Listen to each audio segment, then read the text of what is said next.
Hello friend, उम्मीद करता हूँ आप लोग ठीक होंगे। ठीक है, आज का टॉपिक है अंकगणित का आधारभूत प्रमेय। जो प्रत्येक अभाज्य संख्या को अभाज्य संख्या के घाटों के गुणनखंडों के रूप में लिखा जाता है। ठीक है, लिखा जा सकता है। जैसे हम लोग कोई एक संख्या लेते हैं, प्राकृतिक संख्या, जैसे मान लीजिए 12 लेते हैं। ठीक है, तो अगर इसको गुणनखंड के रूप में रखते हैं तो ये 2 से कटेगा, कितना होगा, ये 6 होगा, फिर 2 से कैसे होगा तो 3 होगा, फिर 3 से कैंसिल करेंगे तो 1 आएगा। यानी जो 12 है उसको हम लोग किस रूप में लिख सकते हैं, 2 इंटू 2 इंटू 3। ठीक है, तो ये जो 12 है ये एक प्रकार क्या है, भाज्य संख्या है। ठीक है, और ये किस रूप में है सब, ये अभाज्य के रूप में, जैसे 2 है, 2 अभाज्य संख्या है, 2 अभाज्य संख्या 3। यानी हम लोग कह सकते हैं कि किसी भी भाज्य संख्या को हम लोग क्या कर सकते हैं, अभाज्य संख्या के घाटों के रूप में लिखा जाता है। और इसी स्टेटमेंट को क्या कहा गया है, फंडामेंटल थ्योरम ऑफ अर्थमेटिक। ठीक है, जिसको हिंदी में हम लोग बोलते हैं अंकगणित का आधारभूत प्रमेय बोलते हैं। ठीक है, तो अंकगणित का जो बेसिक जो शब्द है वो यही है, क्या कि प्रत्येक भाज्य संख्या को उनके अभाज्य गुणनखंडों के घाटों के रूप में लिख सकते हैं। ठीक है, अभाज्य गुणनखंड के रूपों में लिख सकते हैं। ठीक है, तो सबसे पहले इसमें भाज्य संख्या के बारे में जानेंगे।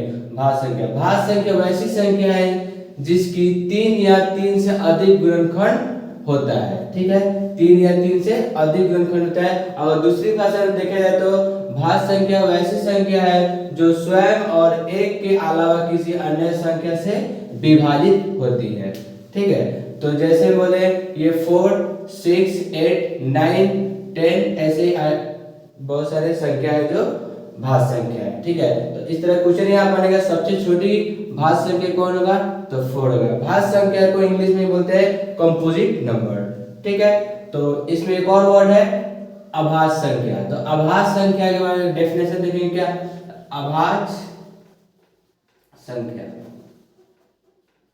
अभाज्य संख्या बस क्या है, अभाज्य संख्या वैसी संख्या है जो स्वयं और एक से विभाजित होती है। जैसे 2, 3, 5, 7, 11, 13।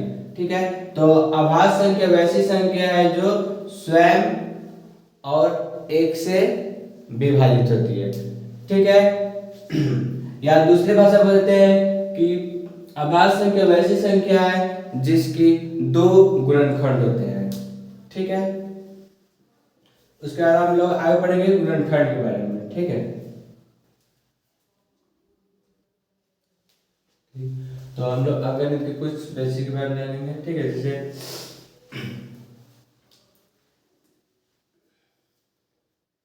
मान लीजिए 36 है।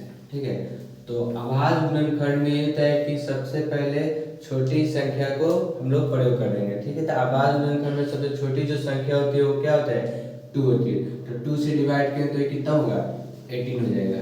ठीक है, फिर 2 से डिवाइड करेंगे तो क्या होगा, 9 हो जाएगा। फिर 2 से डिवाइड नहीं होगा तो ये 3 से डिवाइड होगा, 3 3 9।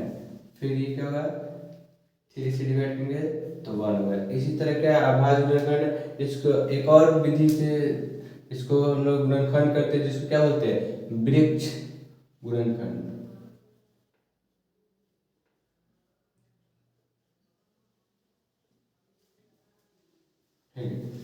जैसे 36 है तो कितना से 2 से डिवाइड करेंगे तो यहाँ लिखेंगे 18। फिर इसको 2 से डिवाइड करेंगे तो ये 9। तो अब 2 से डिवाइड करेंगे 3 से करेंगे तो ये 3। फिर 3 से करेंगे तो ये हो जाएगा 1, जिसको हम लोग बोलते हैं वृक्ष गुणनखंड। ठीक है, तो किसी भी यानी ये जो आधारभूत है अंकगणित का जो आधारभूत प्रमेय है उसमें किसी भी ये भाज्य संख्या को क्या करते हैं हम लोग, उसके भाज्य संख्या के घाटों के गुणनखंड के रूप में लिख सकते हैं। ठीक है, आगे और दूसरा संख्या लेते हैं, जैसे 144। ठीक है। तो इसको फैक्टर करते हैं तो 2 से कैंसिल करेंगे तो कितना होगा 72, फिर 2 से कैंसिल करेंगे तो 36, फिर 2 से कैंसिल करेंगे तो 18, 2 से कैंसिल करेंगे तो 9, फिर 3 से कैंसिल करेंगे तो 3 1। ठीक है। तो इसी तरह क्या हुआ लोग अभाज्य गुणनखंड। हाँ, इतना ध्यान रखना है कि सबसे पहले जो ये गुणनखंड करते समय क्या है अभाज्य संख्या के बारे में जानना पड़ेगा। अभाज्य संख्या जो होते हैं 2 हुआ, अभी जो लिखे थे वही है 3 5 7 11 13 19 23, यानी इसको कंटिन्यू यूज करते चलना है। ठीक है। तो सबसे पहले ये 2 का यूज करेंगे हम लोग, तो उसके लिए रूल पता रहना चाहिए कि जो यूनिट पहले से यूनिट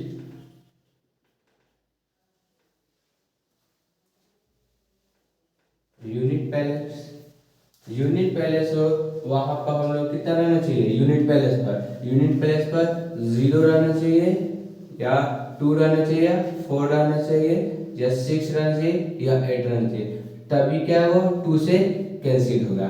3 से कैंसिल होने के लिए रूल 2 नंबर रूल देखेंगे तो क्या करेंगे 3 से कैंसिल होने के लिए क्या होगा उसकी जो भी डिजिट दिया गया हो उस डिजिट का योग यानी ऐड क्या होगा 3 से डिवाइड होने चाहिए, तभी वो 3 से कैंसिल होगा। 5 से डिवाइड करने का जो रूल है तो 5 से डिवाइड करने का जो रूल है वो यूनिट पैलेस पर 5 रहना चाहिए। ठीक है, कितना रहना चाहिए 5 रहना चाहिए।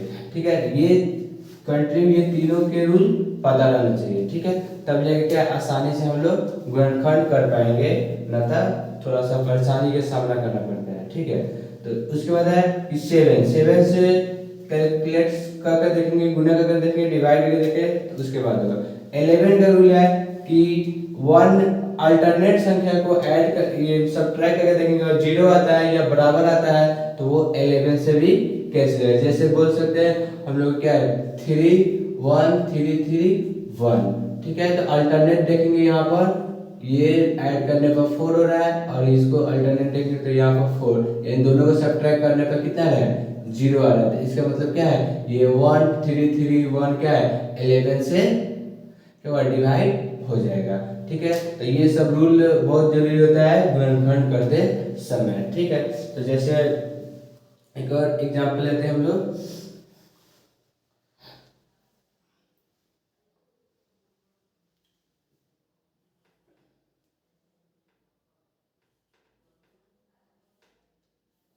ठीक है, तो यूनिट प्लस में देखिए कितना है, यूनिट प्लस में है 2, तो 2 को रहे तो कितना से यूज करना है 2 को, तो 2 से क्या करते हो 1 टाइम्स, तो ये 2 टाइम्स और ये 1 टाइम्स। ठीक है, फिर उसके बाद ये यूनिट प्लस में 1 है तो 2 से कैंसिल नहीं होगा, तो दूसरा क्या है अगले जो प्राइस जो हम लोग का ये आभाज्य संख्या है वो है 3, तो 3 का रूल कहता है ऐड करना है, ऐड करेंगे 1 और 2 3 और 1 4 होगा, 4 जो है 3 के टेबल में नहीं है तो ये 3 से भी कैंसिल नहीं होगा। फिर अगला जो डिजिट है वो हमारा 5 है, देखेंगे यूनिट में जो 5 है तो 5 से भी कैंसिल नहीं होगा। अगले जो डिजिट है वो है 7, तो 7 से अगर कैंसिल करते हैं 1 2 1 को 7 से तो 7 1 7 5 और ये 7 7 जा 49, ये भी क्या होगा 7 से कैंसिल नहीं होगा। तो फिर अगला डिजिट क्या है 11 का रूल क्या कहते हैं अल्टरनेट को ऐड करना है, तो या इसको ऐड करेंगे क्या 2 होगा और ये 2, यानी दोनों सब्ट्रैक्ट करेंगे तो 0 यानी 11 से ये कट जाएगा।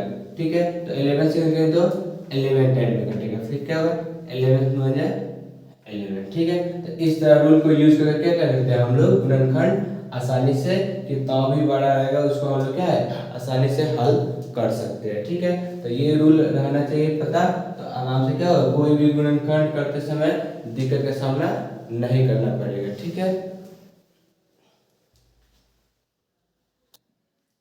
तो इस रूल को हम लोग क्या करेंगे थोड़ा विस्तार से पढ़ेंगे। ठीक है,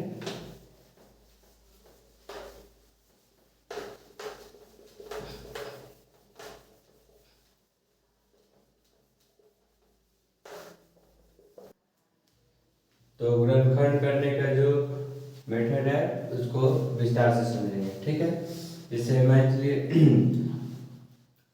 2 है, ठीक है,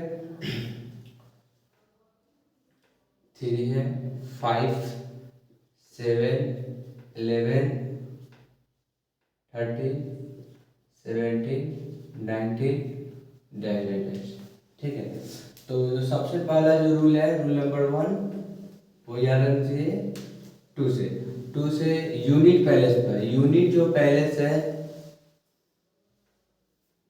यूनिट पैलेस, यूनिट पे क्या रहना चाहिए, 0 रहना चाहिए, 2, 4, 6, 8, ठीक है। अगर किसी भी संख्या के यूनिट पैलेस पर 0, 2, 4, 6, 8 हो तो हम लोग क्या है 2 को यूज करके क्या कहते हैं उसको ये गुणनखंड के रूप में यानी फैक्टर कर सकते हैं, ठीक है। दूसरा जो रूल है, रूल नंबर 2, ठीक है। तो रूल नंबर 2 में जो डिजिट है, सम ऑफ डिजिट डिवाइड बाय 3, इन जो डिजिट हो तो उसका सम 3 से कटता है तो क्या करें वहां पर 2, 3 यूज कर सकते हैं, ठीक है। Next rule number 3, unit place पर 5, ठीक है। यूनिट प्लेस पर अगर 5 है तो हम लोग 5 क्या करते हैं यूज कर सकते हैं, ठीक है। फिर उसके बाद 7 है तो 7 को डायरेक्टली हम लोग डिवाइड करके देखेंगे, अगर कट उससे कैंसिल होगा तो उसको यूज कर सकते हैं 11 के लिए, रूल 11 के लिए। अल्टरनेट डिजिट में को ऐड ये सब्ट्रैक्ट करने पर 0 आता है तो कितने से कैंसिल हो जाएगा, 11 से कैंसिल हो सकता है, ठीक है। ये हो गया। तो हम लोग एक एग्जांपल लेते हैं, जैसे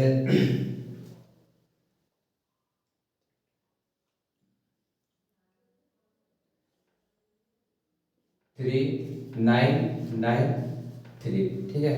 तो इसको सब्ट्रैक्ट करते हैं यानी गुणनखंड करते हैं, ठीक है। तो इसमें सबसे पहला रूल क्या है, यानी 2 यूज करने का, यूनिट पहले 0, 2, 4, 6, 8, तो यहाँ पर क्या है 3 है जो कि इसमें कहीं भी नहीं है, यानी 2 से ये यूज नहीं होगा, ठीक है। उसके बाद है 3, तो 3 का रूल क्या कहता है, जो भी डिजिट है सबको क्या करना है, ऐड करना है, सम करना है। तो डिवाइड अगर 3 से हुआ है तो 3 यूज करेंगे। उसके बाद तो ऐड करेंगे कितना, 12 24, यानी 3 से ये कैंसिल हो जाएगा। तो 3 से कैंसिल करके होगा 3 1 3 3 3 9 3 3 9 3 1 3, ठीक है। उसके बाद ये फिर से ऐड करके देखेंगे 4 7 8, तो यानी 8 है तो ये 3 से भी डिवाइड नहीं होगा, ठीक है। उसके बाद 5 है तो 5 से यूनिट प्लेस पर 1 है तो ये 5 से भी डिवाइड नहीं होगा, ठीक है। फिर 7 तो 7 के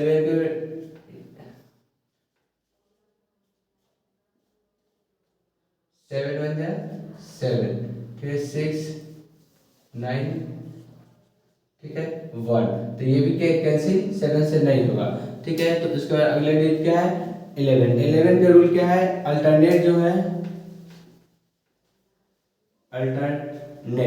अल्टरनेट जो सम है उसका सब्ट्रैक्ट अगर 0 है तो क्या 11 से कटेगा, तो यहाँ पर अल्टरनेट देखेंगे ये 4 होगा और ये 4 होगा, सब्ट्रैक्ट करने पर 0 है यानी 11 से कटेगा। तो 11 से कटेगा तो कितना होगा 11 1 11, इसमें का रिमाइंडर हो जाएगा 2 3 होगा 23 20 11 2 22, फिर इसमें रिमाइंडर होगा तो 1 तो 11 हो जाएगा 11 1 11, ठीक है। फिर 11 से कैंसिल करेंगे तो क्या हो जाएगा 11 और क्या करेंगे 11 से फिर 1, यानी आप ये गुणनखंड जो क्या रहता है तो ये सब रूल पता रहना चाहिए, तो आसानी से हम लोग क्या करें कैंसिल कर सकते हैं, ठीक है, बड़े से बड़े डिजिट को, ठीक है। ठीक है, तो हम इस रूल को ठीक है, जो भी रूल है ये सबको पता रहना चाहिए, तो आराम से क्या है किसी भी संख्या का गुणनखंड करते समय कोई दिक्कत नहीं होगा। तो अंकगणित का जो अद्भुत प्रमेय होता है उसमें क्या है किसी भी संख्या के गुणनखंड को ही दर्शाया जाता है उसके घातों के रूप में। हाँ, अगर इसका लिखने का जो तरीका है वो 3 9 9 3, इक्वल टू 3 × 11 × 11 × 11, ठीक है। तो 3 इंटू इसको स्टैंडर्ड फॉर्म में लिखेंगे पावर 3, ठीक है। तो यहाँ पर डेफिनेशन जो अंकगणित का आधारभूत प्रमेय का जो है कि प्रत्येक भाज्य संख्या को अभाज्य संख्या के घाटों के गुणनफल के रूप में लिखा जा सकता है। यानी कोई ये अभाज्य संख्या है और इसको क्या है, नहीं भाज्य संख्या है, क्या है, भाज्य संख्या है, और इसको अभाज्य संख्या के घाटों के रूप में लिखा गया है, ठीक है।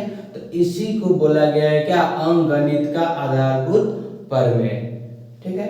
उम्मीद करता हूँ ये वीडियो आप लोग को अच्छी लगा।